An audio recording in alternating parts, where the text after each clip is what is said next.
स्वागत है आप सभी का इस खास कार्यक्रम में। मैं हूं आपके साथ रविंद्र। 20 साल का एक योद्धा, एक सेनापति बन गया। थोड़ी फौज लेकिन हिम्मत और वीरता से जीत के सारे रिकॉर्ड तोड़ डाले। जो भी सामने आता उसे घुटने टेकने ही पड़ते। जी हां, बात हो रही है आज से करीब 300 साल पहले के शूरवीर बाजीराव पेशवा की, जिन्होंने न जाने कितनी जंगों के फैसले अपने नाम किए। हम आपको बता दें कि इस योद्धा का परिवार आज एक छोटे से शहर में आम लोगों जैसी जिंदगी गुजर बसर कर रहा है। तो कौन सा है यह शहर और क्या है इस वंश से जुड़ी अहम बातें, जानने की कोशिश करेंगे समय स्पेशल में।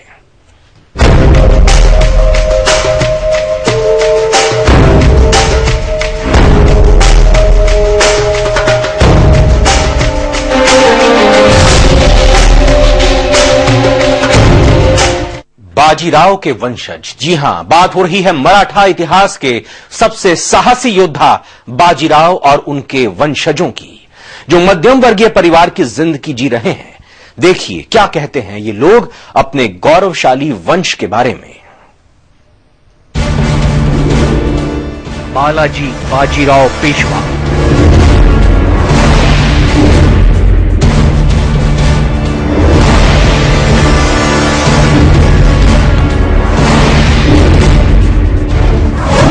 करीब 300 साल पहले जन्मा।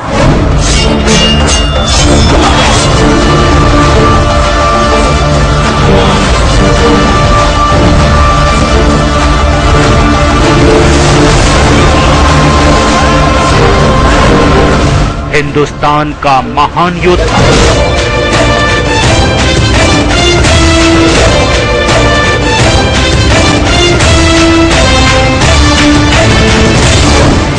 जिसके नाम से ही कांपते हैं बड़े बड़े शूरवीर।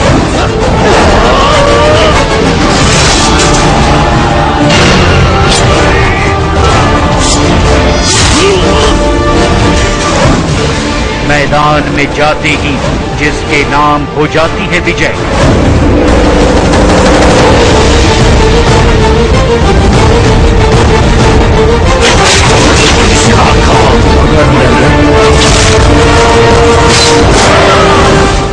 जिसने बनाया जंग जीतने का रिकॉर्ड। बालाजी बाजीराव पेशवा, वो शख्स जिसे वक्त ने महज 20 साल की उम्र में एक साम्राज्य का सेनापति बना दिया। वो सेनापति जिसके कंधों पर भार था पूरे मराठा साम्राज्य का। 20 साल के उस लड़के ने जब तलवार थामी तो वो कुछ ऐसा कर गया कि इतिहास में हमेशा के लिए अमर हो गया।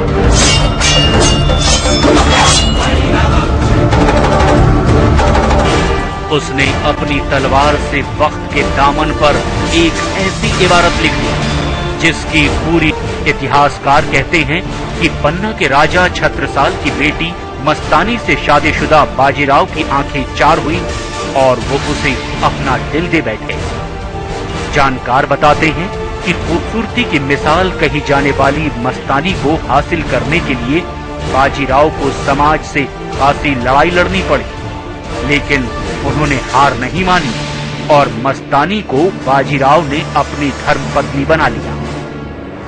इन्हीं दोनों के वंशज आज भी एक जगह पर रहते हैं। आइए आपको उनसे मिलवाने लिए चलते हैं।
रूप में थी।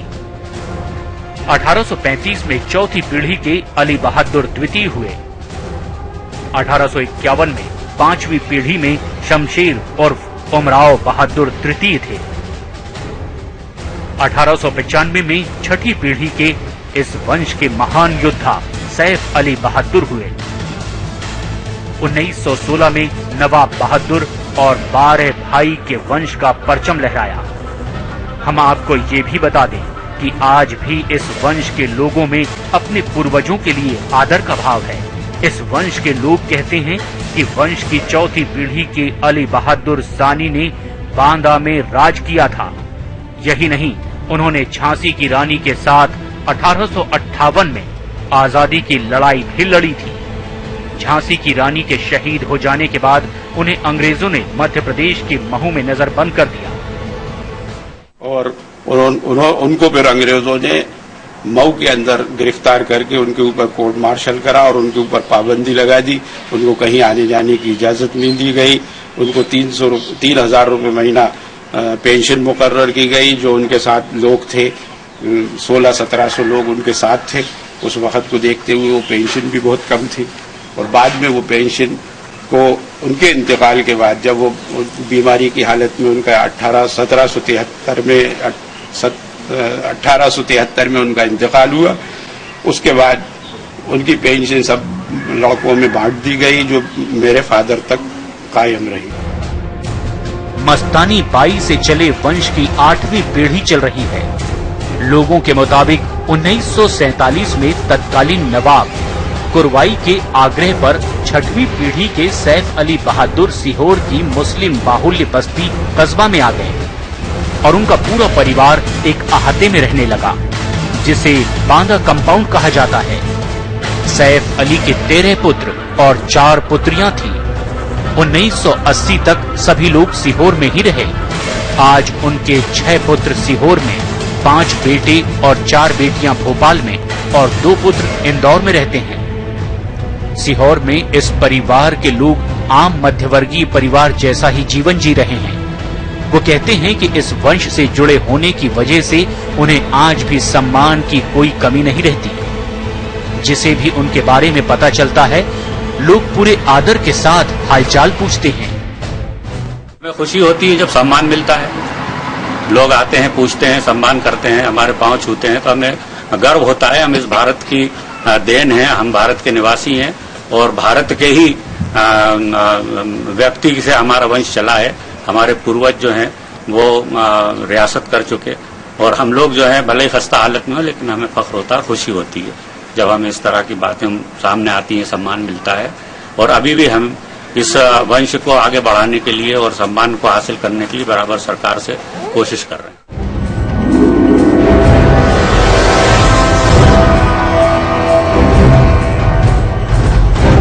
बाजीराव मस्तानी के वंशज कहते हैं कि उनका परिवार हमेशा हिंदुस्तान के लिए लड़ा है, चाहे जंग आजादी की बात हो या फिर उससे पहले की किसी भी लड़ाई में वो कभी पीछे नहीं रहे।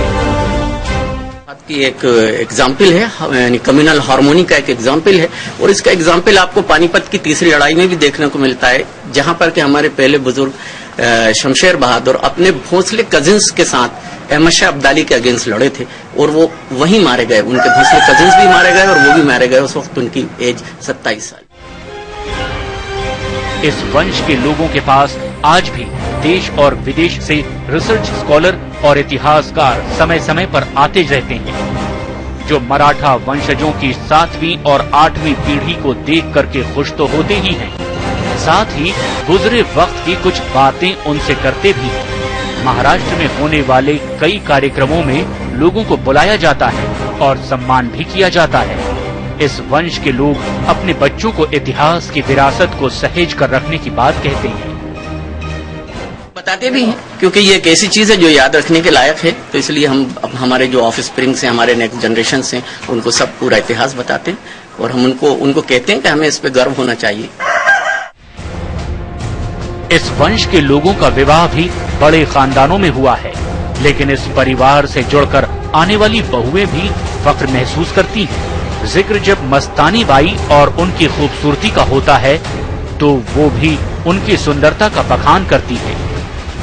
काफी खूबसूरत भी थी, सुंदर भी थी और हर चीज में मतलब लड़ाई जंग और सब चीज का वो हुनर था और उनकी सुंदरता समंदर पार तक की थी। और मतलब वो जब कहते हैं कि लोग के वो पान खाती थी उनके यहाँ से लालिमा दिखती थी गर्दन में जी, गले में से।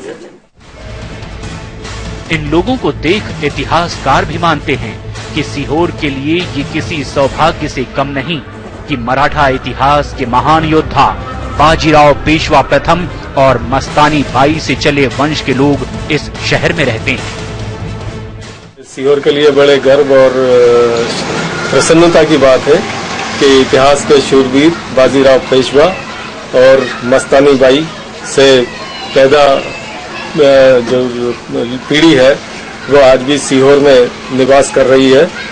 उनके 13 पुत्र और 6 पुत्रियां यहाँ थे और इनका परिवार आज भी अपनी एक अलग पहचान रखता है। लोग भले परिवार की तारीफ करते हैं, लेकिन इस वंश के लोगों को कुछ शिकायतें भी है। उनका कहना है कि उनके पूर्वजों ने देश के लिए कई कुर्बानियां दी, लेकिन उनकी शहादत पर किसी सरकार ने गौर नहीं किया। अली बहादुर तो लंबे वक्त तक नजरबंद रहे, लेकिन न उन्हें स्वतंत्रता संग्राम सेनानी घोषित किया गया, न ही परिवार को किसी तरह की मदद की गई। समय के लिए सीहोर से प्रदीप एस चौहान।